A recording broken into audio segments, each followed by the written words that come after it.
Could you just tell us something about your family background, Carlton, where you were born and what your parents did and that sort of thing? Well, my mum was a student over here, and she met my dad when my dad was a practicing lawyer, solicitor, and for immigration. So he was studying immigration law.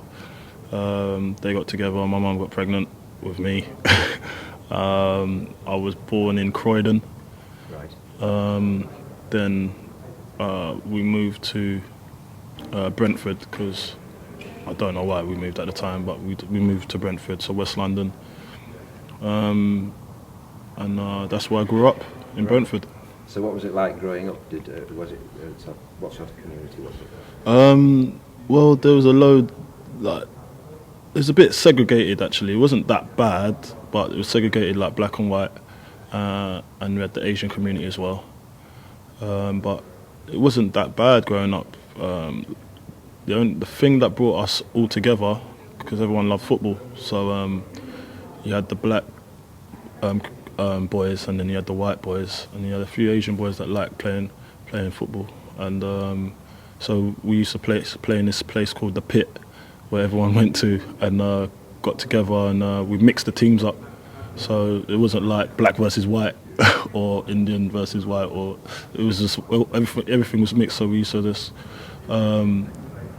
it was really a good feel because we mixed the teams up every week, and just like how football is now, very multicultural, and that's the environment I grew up in. Well, football's obviously brings the world together, I think. So football's a real big example of how everyone can get along and come at one, because you can be from different backgrounds and still support the same team, you know. So that's a big deal, I think, and that's how powerful football is. And I don't think a lot of people realise that.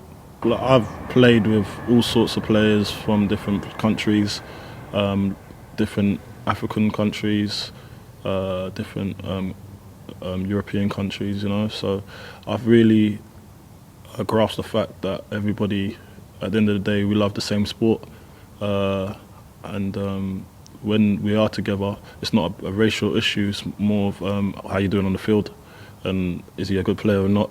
That's what football brings together, and I think we really need to eradicate all of this thinking everybody's different when we're all the same, really, and we all love one sport.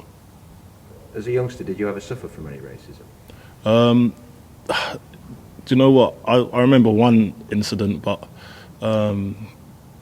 it was long. I can't remember how it went, but I was kind of taken back from it.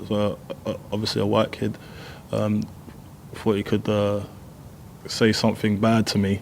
I was just riding my bike down the street, and he's called me the N-word and the P-word. Actually, there's another P-word which didn't really relate to me because I'm not Indian or Pakistani, and I was taken back, and I was like, okay, that's a bit that was uncalled for. But the way I took it is the way I'll still take it now. I just let it go. I don't really. But it was uncalled for, and it did hit me for a little bit. Then I just carried on with my life, basically. And there's been another incident when I was in Spain, playing for the England under-21s, and basically the crowd was really hostile, and they was really throwing jibes and even threw a banana on the pitch and all of that sort of stuff. So that's the first time I've ever been taken back and thinking, wow, these people are kind of racist. Like, I usually don't even notice it. I just think they're arrogant, uneducated people, really, and they don't even come to my head if they are racist or not. So, do you think it's something that's gone away, or are there still incidents? Well, the stories I've been reading, I don't think it's fully gone away. I think there needs to be more educated people in Europe. I think England, we're brilliant. I think in England we've done a great job. But I think elsewhere, like in other countries, European countries, I think they need to really grasp the fact that it needs to be eradicated and we're not living in a stone age no more. Because it's unacceptable this day and age, and we're not living in that sort of world no more. Everybody's getting together and being one, and football makes everybody one, as I said before. So I don't know why there's an issue with the colour of someone's skin or their background or how they've been brought up. As long as everyone loves the game, I think there should never be an issue about their background. Yeah, and I think the Ebola crisis has prompted some racist attacks on players, hasn't it? Yeah, like I heard about a manager over, I think it's in Russia or somewhere like that, throwing jibes, and I think he thinks it's a joke because he's not educated enough. And these sort of people, they just need to be educated. That's all they need, and it starts from grassroots, I think. So as long as people and their home, so as long as people are educated at school, at home, grassroots football, we shouldn't really be getting these issues in the years to come. So it just needs to start from now. Don't react off of it, because that's what they want. I'm not saying don't stick up for yourself, but there's ways of doing it. You don't need to be getting in a fist fight. It's the wrong way of dealing with it. You just go and tell the authorities, or you tell your teacher or someone with power, to say, listen, I've been racially abused here, and it's hurt me, and it's because it's a form of bullying as well. I think you have to really they really have to take it seriously. As long as the teacher takes it seriously, then you should be in good hands. Right. Yeah. And what about somebody who was giving out racist abuse, or maybe their mates were giving out? I'll just attempting to. Yeah. Well, yeah, you can always get involved in indirect racism, whether it's you or not. You're part of it. It's like you're doing the same thing, really, and you're not doing anything about it. So you need to know, if you know it's wrong, then you got to tell them, listen, I don't agree with what you're doing. There's no need for it. So that's all you got to do, and just go with your beliefs. And these people that are not educated and want to give out racial abuse, they're not going to last long in today's society, because they'll get caught out somewhere, and it'll catch up with them in the end. So the work you're doing. Oh yeah, so we've just started hashtag football fighting Ebola, where all the footballers are going to try and get together and make sure that everyone's aware of what's going on, and at the same time we're trying to raise money because I'm in cohesion with King's College. So King's College, we've got a hospital out there that's called Connaught Hospital in Sierra Leone, which they're doing a marvellous job so far, but they really do need help for treatment, for sending doctors out there still, and supplies basically, and that's all we're trying to work for. And I'm trying to create awareness and find the money financially as well to send out there.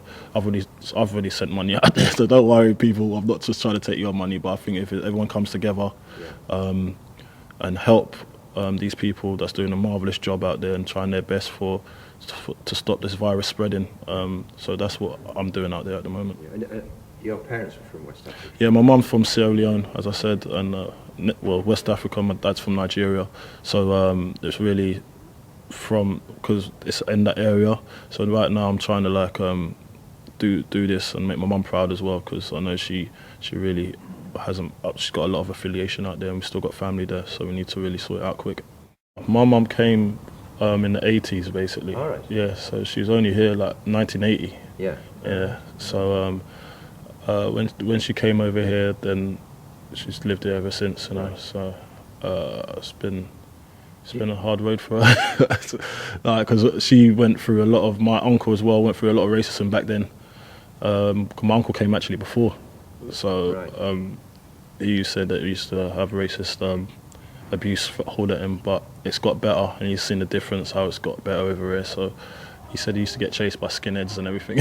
So I know I'm laughing, but I don't see the severity of it because I wasn't in it.